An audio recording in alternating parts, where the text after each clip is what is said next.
Liturgia do dia 16 de novembro de 2023. Memória de Santa Margarida da Escócia e Santa Gertrudes Virgem. Primeira leitura. Leitura do livro da Sabedoria.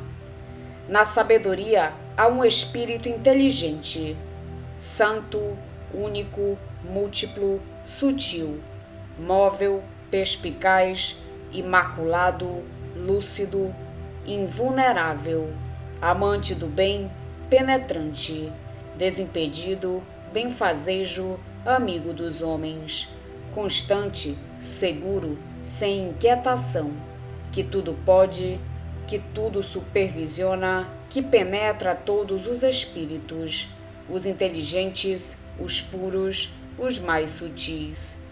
Pois a sabedoria é mais ágil que qualquer movimento, e atravessa e penetra tudo por causa da sua pureza. Ela é um sopro do poder de Deus, uma emanação pura da glória do Todo-Poderoso. Por isso, nada de impuro pode introduzir-se nela. Ela é um reflexo da luz eterna, espelho sem mancha da atividade de Deus e imagem da sua bondade. Sendo única, tudo pode. Permanecendo imutável, renova tudo. E comunicando-se às almas santas, de geração em geração, forma os amigos de Deus e os profetas. Pois Deus ama tão somente aquele que vive com a sabedoria. De fato, ela é mais bela que o sol e supera todas as constelações. Comparada à luz, ela tem a primazia, pois a luz cede lugar à noite, ao passo que contra a sabedoria o mal não prevalece.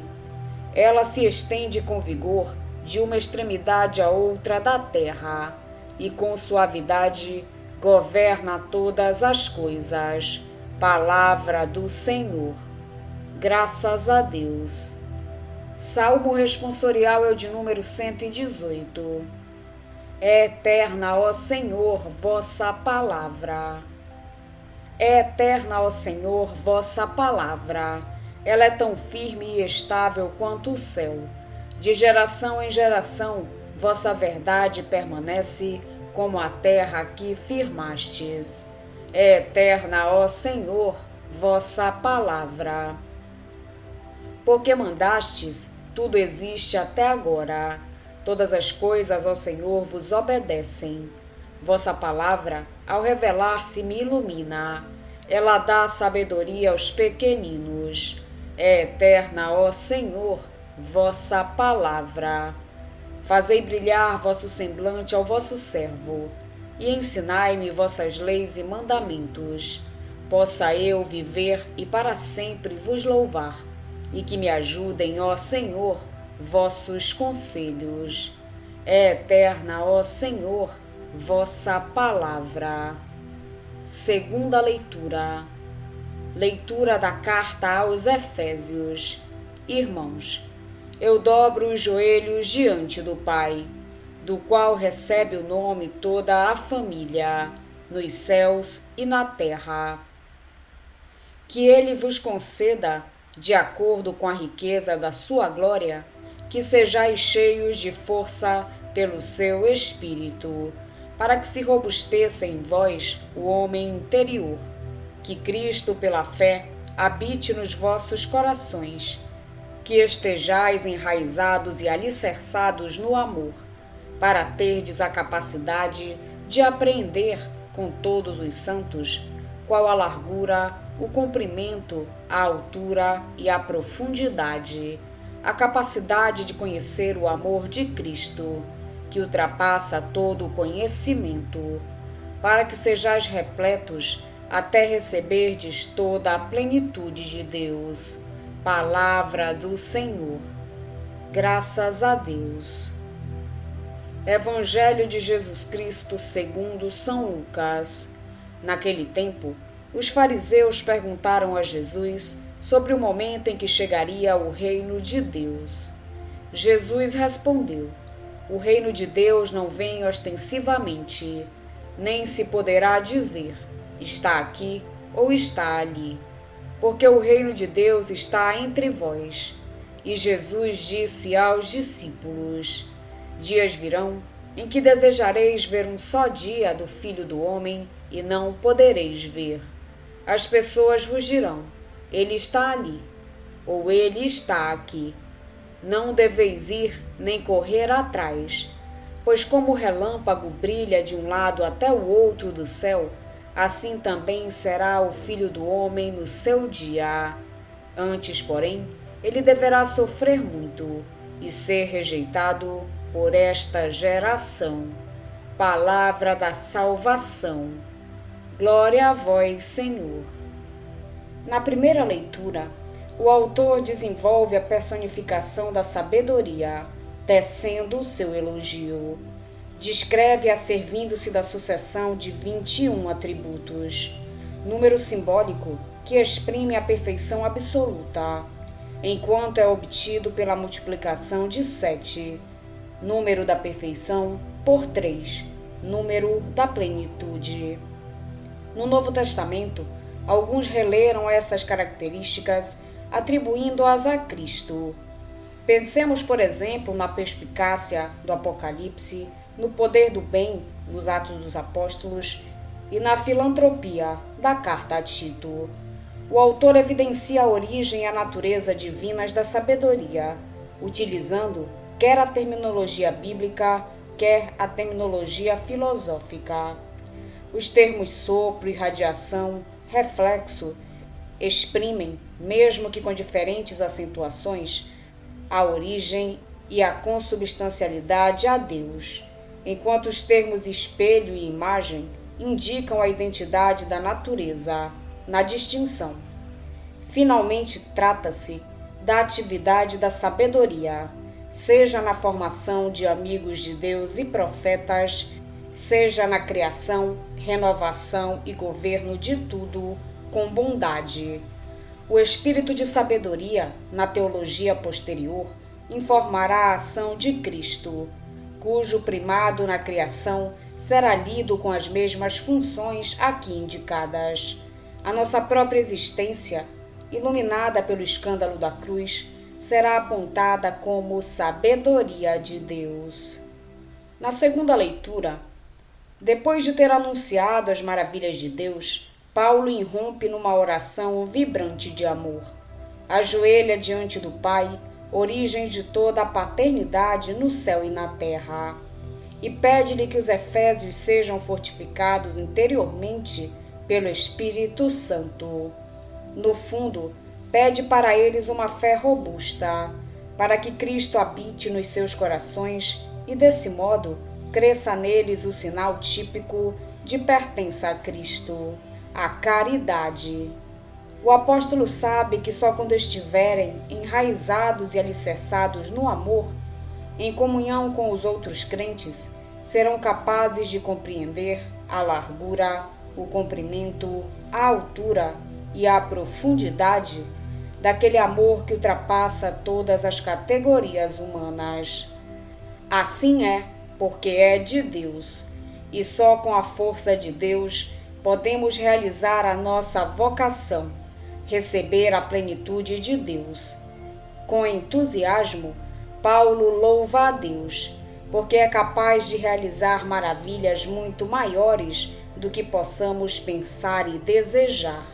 Sentimos em todo o texto que o conhecimento do mistério de Deus não é fruto do nosso esforço intelectual, mas de amor admirado que brota de uma atitude profundamente interior e contemplativa. Com respeito ao Evangelho, escutamos hoje o chamado pequeno discurso escatológico do Evangelho de Lucas, onde encontramos o grande discurso escatológico.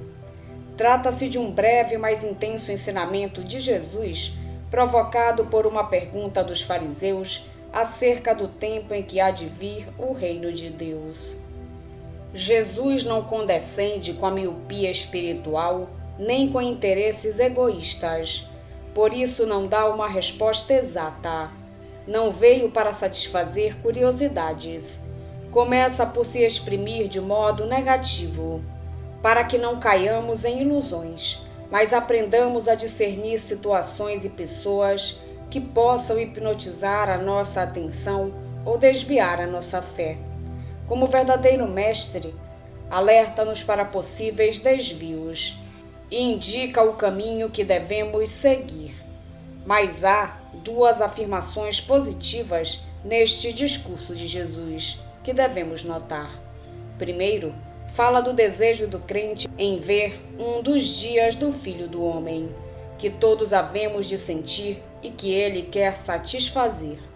Depois, afirma a necessidade de, primeiramente, ter de sofrer muito e ser rejeitado. Antes da escatologia, tem de realizar-se a Páscoa de Jesus. Quem aceitar ir com ele até Jerusalém e partilhar a sua Páscoa, prepara-se para ir ao encontro final com o Salvador. Hoje a Igreja faz memória a Santa Margarida da Escócia e Santa Gertrudes Virgem. Santa Margarida nasceu na Hungria cerca do ano 1046, quando seu pai aí vivia exilado. Foi dada em matrimônio a Malcolm III, rei da Escócia, e teve 8 filhos. Foi exemplo admirável de mãe e de rainha. Morreu em Edimburgo no ano 1093. Santa Gertrudes nasceu no dia 6 de janeiro de 1256, festa da Epifania. Mas nada se sabe dos seus pais, nem do lugar do seu nascimento. Entrou no mosteiro com 5 anos em 1261, como era costume naquela época, para a formação e o estudo. Ali transcorreu toda a sua existência, adquiriu vasta cultura e entregou-se à vida contemplativa. Foi uma das maiores místicas da Idade Média. As suas obras estão na base da difusão do culto do Sagrado Coração de Jesus. Santa Gertrudes a Grande é uma das místicas mais famosas. Com a sua vida e pensamento, ela incidiu de modo singular sobre a espiritualidade cristã. É uma mulher extraordinária, dotada de particulares talentos naturais e de excepcionais dons de graça, de humildade profundíssima e de zelo ardente pela salvação do próximo, de íntima comunhão com Deus na contemplação e de prontidão no socorro aos necessitados. Entra no mosteiro com 5 anos em 1261, como era costume naquela época para a formação e o estudo. Ali transcorre toda a sua existência. Gertrudes é uma estudante extraordinária. Fascinada pelo saber, dedica-se ao estudo profano com fervor e tenacidade, alcançando êxitos escolares para além de qualquer expectativa. A literatura, a música, o canto e a arte da miniatura conquistam-na. Tem uma índole forte, decidida, imediata e impulsiva. Diz com frequência que é negligente, reconhece os seus defeitos e pede humildemente perdão pelos mesmos. Com humildade, pede conselhos e orações pela sua conversão. Há características no seu temperamento e defeitos que a acompanham até o fim, ao ponto de causar admiração a certas pessoas que se interrogam como o Senhor a prefere tanto. Como estudante, passa a consagrar-se totalmente a Deus na vida monástica. E durante 20 anos não acontece nada de extraordinário. O estudo e a oração são a sua atividade principal. A 27 de janeiro de 1281, poucos dias antes da festa da purificação da Virgem, por volta das horas das completas, à noite, o Senhor ilumina as suas densas trevas. Com suavidade e docilidade, acalma a inquietação que a angustia. Gertrudes vê nessa inquietação como que um dom do próprio Deus, para abater aquela torre de vaidade e de curiosidade, que apesar do nome e do hábito de religiosa, eu ia erguendo com a minha soberba, para assim encontrares o modo para me mostrar a tua salvação. Gertrudes tem a visão de um jovem que a leva a superar o enredo de espinhos que oprime a sua alma, guiando-a pela mão. Naquela mão, o traço precioso daquelas chagas que abrogaram todos os atos de acusação dos nossos inimigos. Reconhece aquele que na cruz nos salvou com o seu sangue, Jesus. A partir daquele momento, a sua vida de íntima comunhão com o Senhor intensifica-se, mesmo quando doente não podia ir ao coro. A sua biógrafa indica 2 rumos daquela que poderíamos definir uma sua particular conversão. Nos estudos, com a passagem radical dos estudos humanísticos profanos para os teológicos, e na observância monástica, com a passagem da vida que ela define negligente para a vida de oração intensa e mística, com um ardor missionário extraordinário. O Senhor, que a tinha escolhido desde o seio materno e desde criança a tinha levado a participar no banquete da vida monástica, chama-a com a sua graça das coisas externas para a vida interior e das ocupações terrenas para o amor das realidades espirituais. Gertrudes compreende que está distante dele, na região da dissemelhança, como ela diz com Santo Agostinho, que se tinha dedicado com demasiada avidez aos estudos liberais, à sabedoria humana, descuidando a ciência espiritual, privando-se do gosto da verdadeira sabedoria. Agora é conduzida para o monte da contemplação, onde deixa o homem velho para se revestir do novo. Gertrudes transforma tudo isso em apostolado. Dedica-se a escrever e divulgar a verdade da fé com clareza e simplicidade, graça e persuasão, servindo a Igreja com amor e fidelidade, ao ponto de ser útil e agradável aos teólogos e às pessoas piedosas. Resta-nos pouco dessa sua intensa atividade, também por causa das vicissitudes que levaram à destruição do mosteiro de Élfita. Além do arauto do amor divino ou das revelações, dispomos ainda dos exércitos espirituais, uma joia rara da literatura mística espiritual. Orientada para a comunhão sem fim, conclui a sua vicissitude terrena no dia 17 de novembro de 1301 ou 1302, com cerca de 46 anos.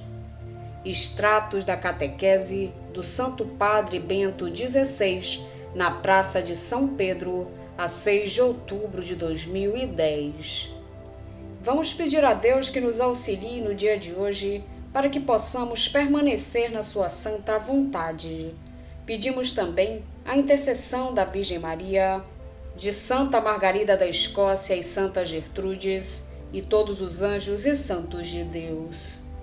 Pai nosso que estais nos céus, santificado seja o vosso nome. Venha a nós o vosso reino, seja feita a vossa vontade, assim na terra como no céu. O pão nosso de cada dia nos dai hoje. Perdoai-nos as nossas ofensas, assim como nós perdoamos a quem nos tem ofendido. E não nos deixeis cair em tentação, mas livrai-nos do mal. Amém. Oração. Ó Deus, que tornaste Santa Margarida da Escócia admirável por sua imensa caridade para com os pobres, e que preparastes para vós uma agradável morada no coração da Virgem Santa Gertrudes. Iluminai por suas preces as trevas do nosso coração, para que experimentemos em nós a alegria da vossa presença e a força da vossa graça. Por nosso Senhor Jesus Cristo, vosso Filho, na unidade do Espírito Santo. Amém. estivemos reunidos em nome do Pai, do Filho e do Espírito Santo. Amém. Tenham todos um abençoado dia. Fiquem na santa paz de Jesus. Se inscrevam no canal, deixem seu like e compartilhem essa mensagem com seus amigos. Um grande abraço e até o próximo vídeo.